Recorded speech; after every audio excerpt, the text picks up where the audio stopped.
Welcome behind the veil. We just wrapped up session 7. Uh, I feel like I say this a lot, but stuff got real weird, and I'm just, I don't know, confused, curious. I wanted to keep going. I'm sure you got a lot more stuff planned for the next session, but yeah, that Oh was. yeah. I mean, you know me, I love a good cliffhanger, but when it happens to you, it's a little bit more like, damn, I Yep. want to know. So I had Oh, one I pressing question. yeah. Did Quinn recognize the figure that was talking to them at the end? We'll see, won't we? Okay. Damn. I had a feeling you weren't going to answer that, but I had to ask. No, it's a good question. I think she is going to play very much into we don't know if she's friend or foe. Okay. Which I think is a little bit like kind of echoes Reeves' relationship with the Mhm. pact being, I think, a little bit, right? We still don't really Yep. know whether they're controlling or helping. I felt this really strong playing Reeve today. I felt this really strong sense of, they've forgotten who they are, and they don't fully recall who their other being is either, and all of these things about themselves are missing. But there was this like growing, kind of impending sense of who they are supposed to be, like Mhm. kind of separate from name, separate from identity. Just this, what you are supposed to be, what you are supposed to become, uh, and so that was kind of like the motivation behind Reeves' kind of ambitious turn. Um, this like kind of hunger for power coming out a little more Yeah. obviously. Mhm. I I really loved that. I was really curious where you were going to take this one. Um, because specifically of the forgotten identity that Reeve was experiencing. Um, and I wasn't sure if we would see Reeve more vulnerable or if Reeve was like, oh, there's no way I'm showing this side of me. Or if, um, we would see what Reeve is at their core. Mm-hmm. And I feel like that came through like very evident. Like there was definitely a moment at the beginning where it's like, you forgot that you belong to me. Yeah, And we're starting to see, I feel like Reeve kind of pushed back. I felt like Reeve took that as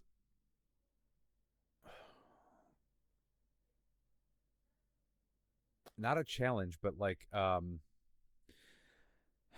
invitation to like forego the like normalities of civilization, the normalities of having identity, of being an individual. So far, Reeve and Quinn are in this struggle of who am I, when am I who, what do I remember about either persona. So for me, that moment, which was caught me off guard, but was I think perfect, that you forgot that you belong to me thing, was a little bit of like, Mm. oh, okay, you're right, I did forget that. I don't need to know who I am. Yeah. It doesn't matter. I am yours. I do what you tell me.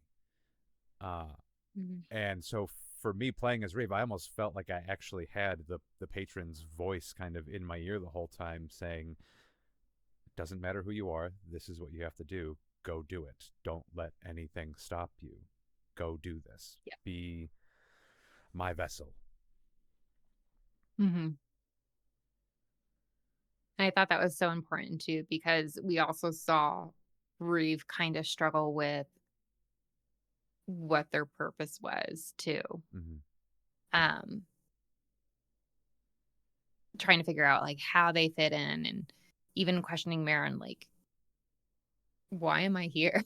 Like, can you like shed some light on here? Mm-hmm. Um, and I think what's really interesting is I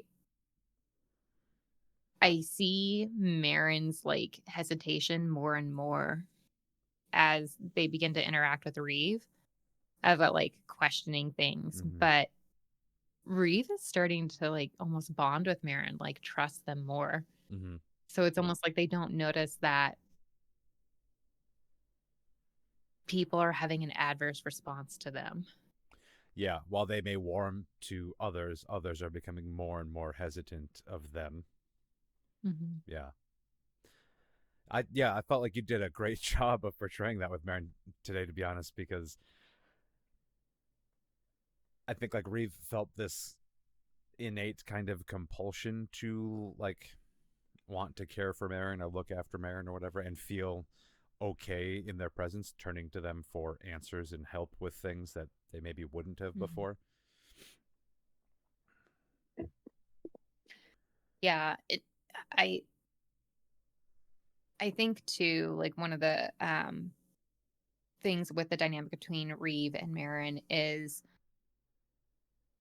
just Marin is starting to get affected a little bit by what is happening with the thinning of the veil. Mm-hmm. Um, and we didn't get to really explore it much, but when Marin collapsed with the combat encounter with the Shroud Keeper, Marin was given visions. And I think eventually we will see like what the outcome of that was. Like now Marin has seen like, oh, something is happening Mm-hmm. with our reality. And something is very twisted and wrong.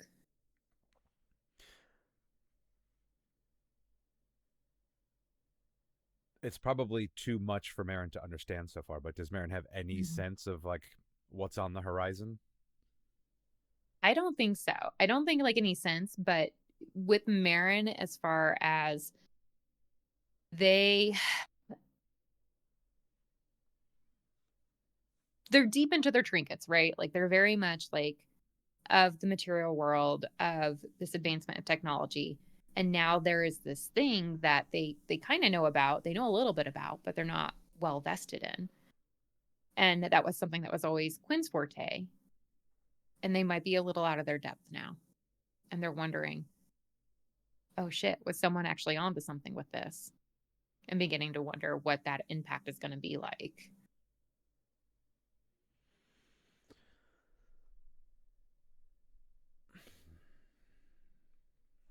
I had a couple other thoughts throughout the session that are Yeah. kind of coming to me as questions for you. Um, Hmm. so you really surprised me at the end with that um, just female figure. The description was fucking haunting, like terrifying and beautiful at the same time. That totally gets me hooked. But is there anything that, despite you kind of planning the session, anything that surprised you, just as it developed? Yeah. So this was another part of my weird like inspiration burst Mm-hmm. that I had. I shouldn't call it weird, but the inspiration burst that I had. I kind of had this feeling that we were going to encounter another NPC. We've primarily seen Marin and the headmaster and Aldrich. I realized that with as many influences that are currently happening in Barnes, I was like, there's going to be someone that needs to kind of help them along. And we can call her the hollowed woman. That was kind of how I wrote her. She was the hollowed woman. Okay. So we did. We got our first introduction to the hollowed woman. We are going to definitely see more of her. Um, but I really want to leave it up to our characters. You know, do they trust her? Do they not? Is she friend or foe? Um, And we will have a little bit of a conversation after because I do need to loop you in on some things about Okay. this character. But there's definitely a little bit happening there that I am excited to see develop. Um,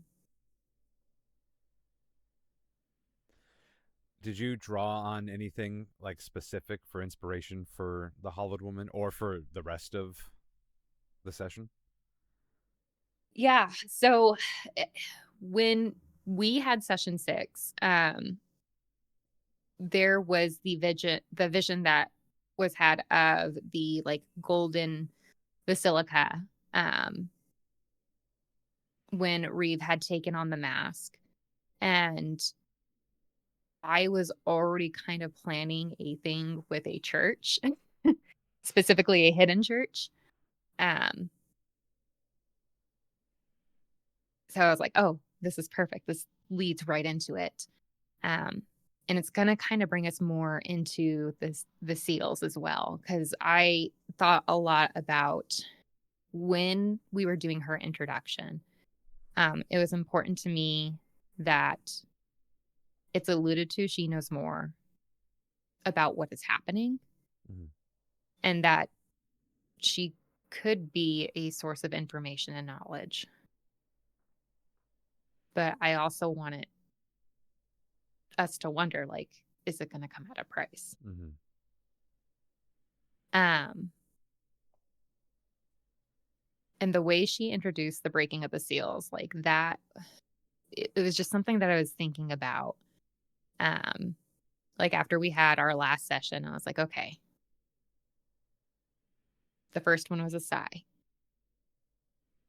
That first seal breaking was a sigh of relief. Someone had taken over for Quinn. Mm-hmm. And the second seal breaking, it was a scream. It was a tear in reality. Something ripped through our city of Varns, through the world of Autumnia, and it was a loud cacophony of noise. And I knew with the Shroud of Whispers being the next artifact, vestige, um, that needed to be found, I realized that one needs to be found in silence. Mm-hmm. And that seal needs to be broken in silence. Yeah. Yeah, it was all just very eerie. The silence theme was like interesting but frustrating to deal with as Reeve as the player, like Mhm. like just being so weak in a space of silence, not being able to use 90% of what's at your disposal. Um Yeah. Especially as a warlock, which is like you're a little limited to begin with. But not even being able to like reliably Eldritch blast something is like challenging. Yeah, for sure. I and I think that's always kinda like because we had talked about this once, right? Like, how do you manage your action economy, with your characters? Mm-hmm. And I I think there's something to say, like, spellcasters are very diverse. I think that they have a lot of stuff that they can pull from, especially warlocks, because you do get a little bit of that melee, especially with Reeve. Mm-hmm. Because Reeve is very much, I believe you had described it as like a blade slinger wizard. Mm-hmm. Um, but Reeve is also like incredibly powerful, but more so with like things like Eldritch Blast. So Mm-hmm. how do you manage like not being able to use a verbal component of a spell? Yeah. Especially when you're rolling I like wanted shit. I I was like, damn. Because I wanted this to be like a very challenging encounter. Mm-hmm. But I was like, oh fuck, Oh, maybe it this is was too far. certainly challenging. Yeah. No, I'm honestly I'm glad. I was like, I love a challenging encounter. I love to have to try to think, like a little tactically, but also just trying to think like the Mm. character. So had Quinn been the one to walk into that situation, I'm sure it would have gone entirely differently. Um, Oh yeah. because Reeves' kind of newfound, um, like just lack of kind of care for themselves, their commitment to the cause, and their seemingly new belief that they are like owed this power and these things, um, like just led them to walk right into what is essentially kind of like a trap. Like you get too close to this thing Mhm. and you're suddenly weaker than you think you are. So trying to rely just on melee after that, still feeling like, yeah, I can do this. I should be able to do this. I'm talented with this trident, and then just fucking like flailing should Yeah. be a bit of a wake up call. Maybe that's like what got their butt a little kicked and what brings Quinn back even. It's kind of That over, pride. yeah, too much pride Hmm. for sure. Yeah. Um, I think too, like one of the things that I really had to hold back on was whether or not I would have Reeves' patron interfere. Because that was an option. Mm-hmm. Yeah, that perhaps this is a side effect of where we're at in the story. Um, Hmm. but I felt the presence of the patron like throughout the session, kind of the whole time, even when they were silent and not giving direction. Um, the patron is just becoming, I think, a much larger part of a much larger driving force for the story, a more active role in the story. I think, especially as more seals break, that presence becomes Yeah. more felt, more tangible. So I don't know if you intended that or not, but it felt like a very real physical thing throughout the session for me. Yeah. No, and I did. I tried to set that up. So when we talk about like something is stirring, something is beginning to awaken, like we're leaning into like there is something more coming, especially with these seagulls continuing to break. Mm-hmm. And I really struggled to like, do we have the third seal break so quickly after the second? Mm-hmm. Um, but I realized like, yeah, we need to do this because the other seals that are coming up, um, I have some thoughts that I'm going to talk to you about. And I think those are going to be a little different, a little more challenging. Yeah, I think kind of like by the nature of like story pacing and both like game pacing, we Mhm. like everything kind of has to grow in scale, sort of accordingly. Um, I know we've talked a little bit about plans for the future seals and rituals and things that have to Mhm. be acquired, and they all do seem to kind of just naturally build in intensity in some form, whether it's mechanically or narratively. Um, so yeah, I'm excited to see, I guess, the stakes after this. Mhm.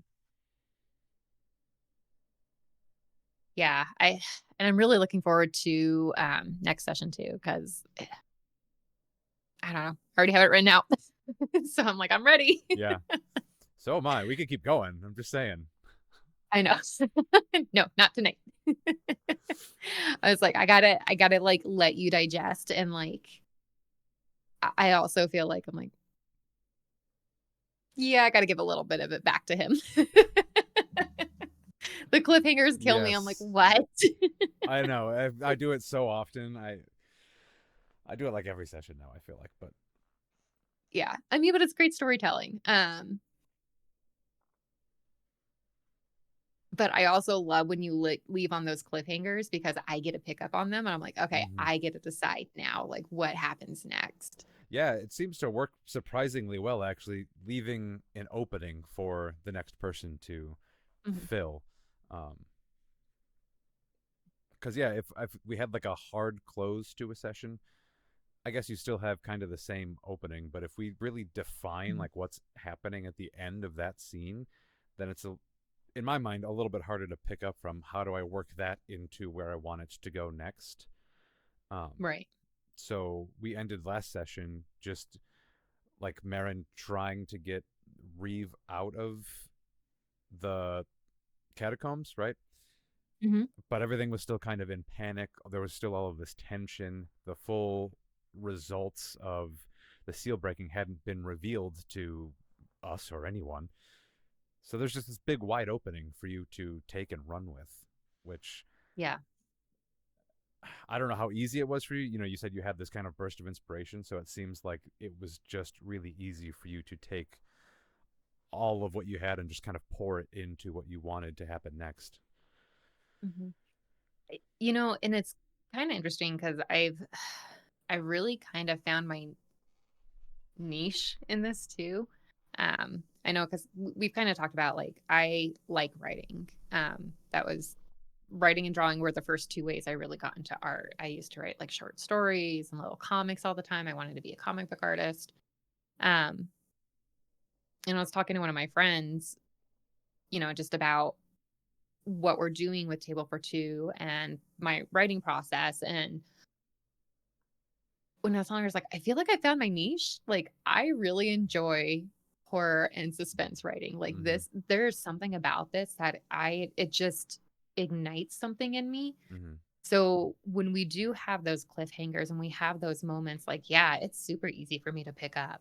Yeah. I'm like, oh yeah, no, I know where I want to fuck with everybody's head, and I want to like set up like these notes so that way people are like, what the hell is happening? Yeah. Um, yeah, and it's something that I really like. I've never experimented with horror writing before, Mm. and this is kind of like my first go at it, and I really love it. I mean, you tell scary stories like a veteran, like a pro. You deal with expectations really well. You do a fantastic job of, setting the scene appropriately.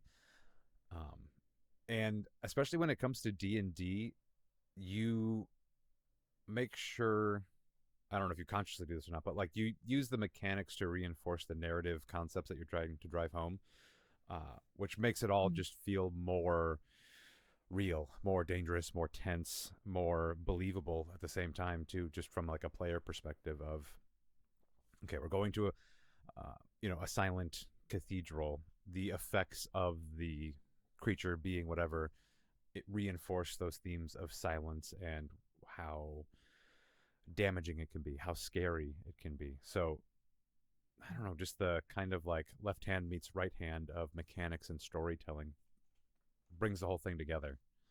You do that really well. I honestly had never thought of it, and now I'm like, oh shit. Okay. I mean, thank you.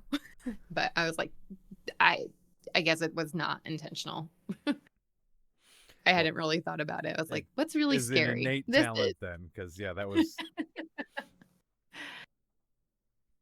worked very well. Yeah, the the Shroud Keeper 2 and the Silent Choir, I feel like I definitely had to play that up a little bit too because I used to be a choir kid, so I was like, "Oh, yeah. Like, I wanna fuck around with this. Yeah, I Like, was what is remembering something." flashbacks to all of the Catholic Church services that I attended in my youth. The moment where Mhm. all of the like faces of the choir snapped to face Reeve, I was like, "Oh man, I got the chills. I loved it. It was creepy, terrifying, but in such a good way." Um, yeah, I was just, I don't something like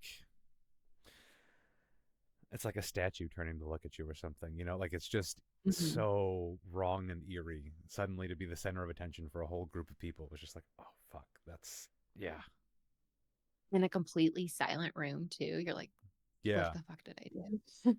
just Yeah. the right kind of creepy. I love that so much.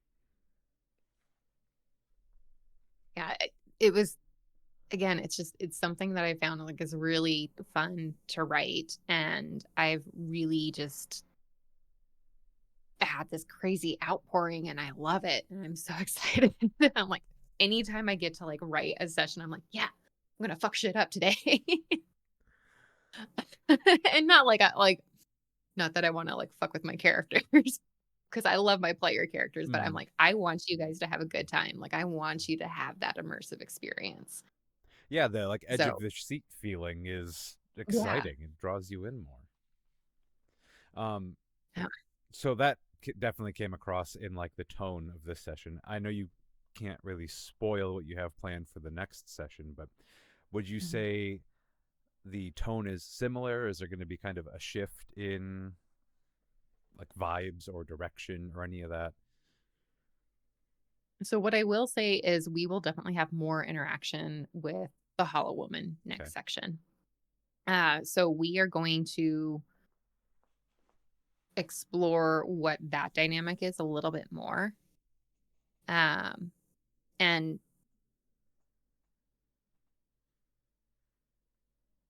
I can't say too much else. So just expect some more kind of haunting, creepy, Yeah. little cosmic body horror. Yeah. Okay, gotcha. Yeah. Um,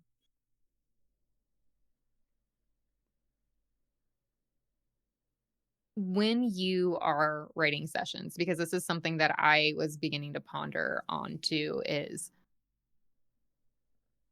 how we leave that ending so the next one can pick up. Mm, Um, because I will say, like the first two sessions that I did, session 3 and 4, those were primarily dreamscape. mm, So it was easy to leave it open. It was easy for me to have like a hard close when we hit episode 4. Um, but now I have to think through. I'm like, okay, how do I leave this open so Nick can pick it up after we do session 8? Like, what do you have any like strategies or thoughts on when you're doing that besides cliffhangers? So, for our purposes, I think there's a little bit of having to spoil some stuff between ourselves for like what's Mhm. planned ahead in the future. We've talked a little bit about, um, there's more seals, there's more rituals, and the things required for those. So we've kind of agreed collectively what maybe the next few sessions should Mhm. contain or include. I guess I try Mhm. to think about just working through that outline a little bit, um, without trying to jump like too far ahead at any given point and without trying to like pigeonhole you into something either. So it's maybe not really like a conscious choice. The last two that I did, it was kind of easy to have the focus be this first slash second seal, the next seal, Mhm. the kind of first real ritual we're gonna visually encounter in the material plane. Um, so that kind of set itself up as the next chunk of story to approach. And then it was honestly just kind of a matter of breaking those into pieces that could be managed in like the time frames we're working with, right? Like we record about 2 hours at a time and then we usually cut Mhm. for the night. So it sort of became two sessions out of that necessity. And then I just try to find like story beats to break those things up on. I really do love a cliffhanger, and I hate to say that I just plan for cliffhangers, but I like there to be some kind of dramatic story beat moment to end on, whether it's setting Yeah. up for myself or to leave it open for you. I think if there is rising tension at the end of this section of story, you can choose to bring the pace back down, bring the story back down in the next session, or you can choose to escalate even higher or maintain that. There's kind of all of these directions, up, down, steady, whatever, to go with. I feel like it's easier to get to any of those from a moment of like heightened tension, from climactic storytelling, because it's really hard to get from calm base level character story narrative to heightened tense moment within the first 20, 30 minutes of a session, right? So it's a little bit easier to get there, stay there, or come down from there at the beginning of a session. So I think that's why I rely so heavily on cliffhangers and Yeah. tense moments right at the end, just because to me it feels easier to take the next step at the very beginning of the next session. Yeah. I mean, and yeah, that tracks, right? Because it's okay, how do we resolve this? And it helps us go from there. Like what do our next like story beats need to be? Mm-hmm. Um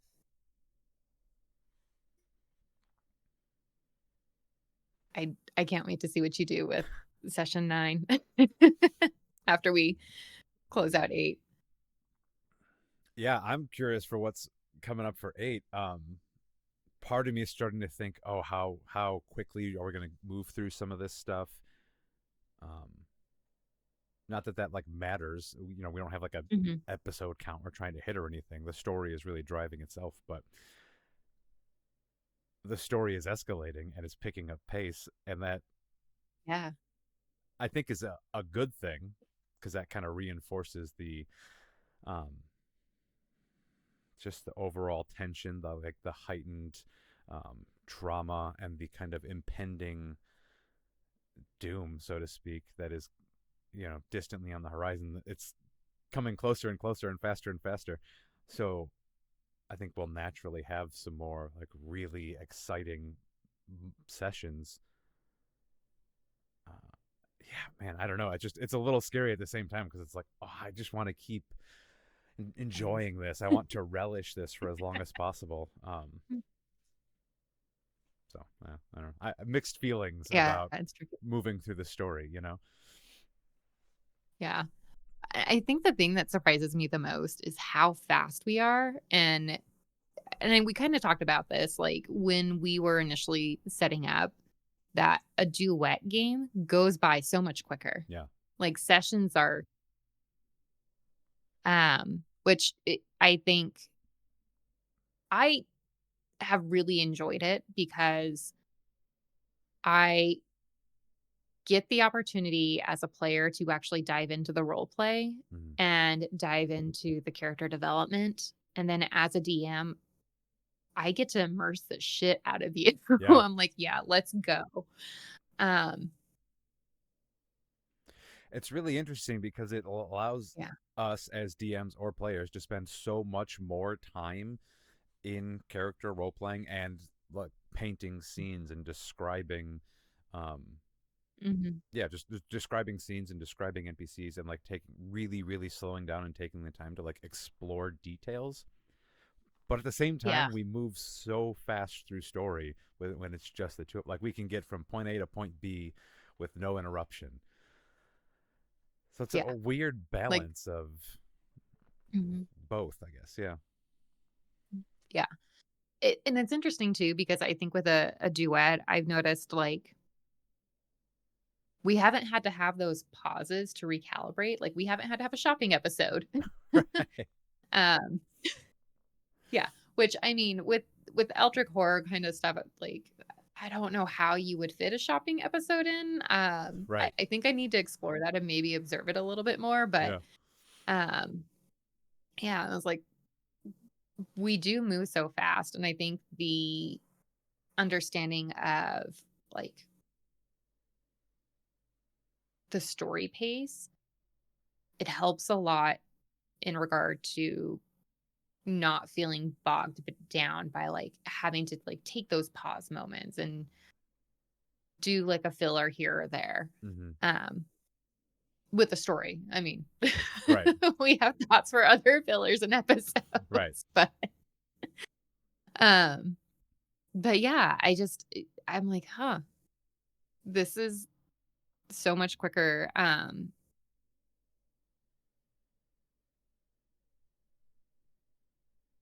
Yeah, and it's just so different because I think of like the big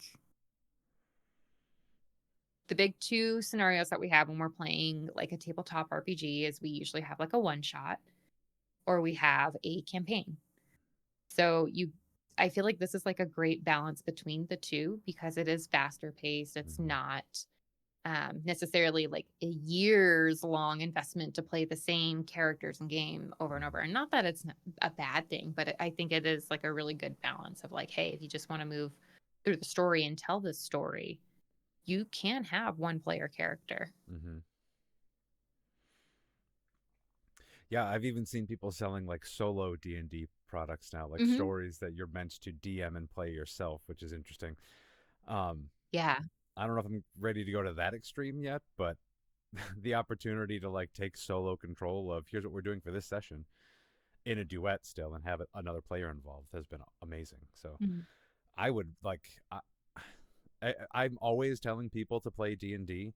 I think it's a little bit harder to jump straight into a duet probably, but I really want to encourage more Mhm. people to give it a shot. I Yeah. think it sounds like it could be awkward, but it is the some of the most fun you can have. I think that's the thing that, like, it really has taken me back doing a duet campaign is I was I I went into it with no expectations, Mhm. so but I was not expecting to have, like, this much fun. And I do think it's a little different for you and I because we do switch back and forth, like, both of Mhm. us really love that opportunity to either DM or play, but I think, I've been talking to other folks and they've been reaching out, they're like, "Oh, I've never played a duet, I've always been curious about it," and they've started, like, watching, our episodes on, YouTube and Spotify, and they're very like, "Oh, okay. This is really interesting." Mhm. Um, and I feel like I've gotten a really positive response from other folks. They're like, "Yeah, I wanna try this now. Like, I wanna see what it's like." Yeah. Um, yeah, it's not a format I probably would have actively sought out unless you had asked me, and I am so thrilled that you did because this has been so incredibly enriching for me. Yeah. Me too. It's amazing. Anybody out there watching or listening, if you're even remotely on the fence about a duet, give it a shot. Mhm. Yeah, Maybe it's a find an blast. experienced DM at least, but yeah. Yeah. Well, and I think too, like there is the opportunity to start with like a one shot, Mhm. right? Like you can start small and build up. Um, but it does go a lot faster. And I think that's one of the things too, because I know that's kind of a challenge for other people at tables is like the time commitment. It's like, Mhm. okay, we need to set aside like 2 to 4 hours to play a game, once a month, every other week, once a week. And it is challenging to find that time in your schedule sometimes. Yeah. Um, and duet games do go a lot quicker. Like our games are usually an hour and 30, 2 hours. Mhm. And that's with us taking time to, like we said before, really explore character moments and explore details, Mhm. and really expound on those things. If you were a less kind of story driven person, or you're just less inclined to kind of spend the time in those things, you could cover a lot of ground in 1 hour and have a ton of fun Oh doing yeah. it. Hmm.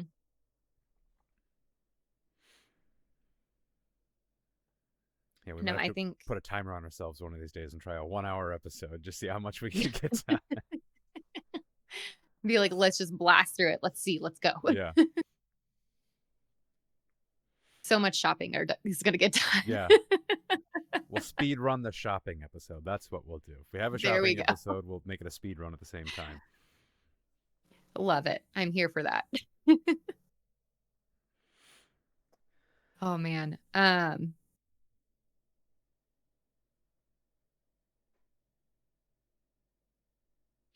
I think I want to know too, like, because now you've gotten a couple of times where you get to step out of the DM seat, and we've said like you have traditionally been forever DM. Mm-hmm.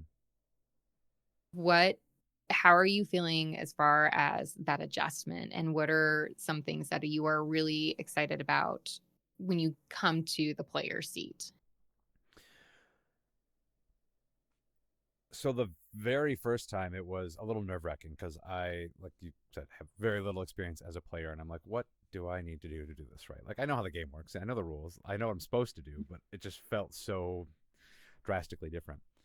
Um, Now it feels a little bit more of a relief. I mean, I love being a DM, but it is kind of like a break from having to do all of the extra work that comes along with being a DM, the planning, Mhm. the creation, the writing. This is just the chance to like live in the story, and it becomes even easier as we expand our characters more, you know, as we've gone kind of back and forth laying the groundwork for who Quinn and Reeve are. It's easier to just kind of slip into that and not have to really think too much about how am I going to act it, you know, how am I going to play Reeve today. I can just build on the history that we've created, and like let that inspire the decisions, let the things just kind of flow a little more freely. So it's becoming a lot more relaxing and a lot less nerve wracking. um, Good. Yeah, I think it is like initially scary when you it's kind of like that new player, like I've never played D&D before mhm. and I'm like coming to this game like I don't know what to do.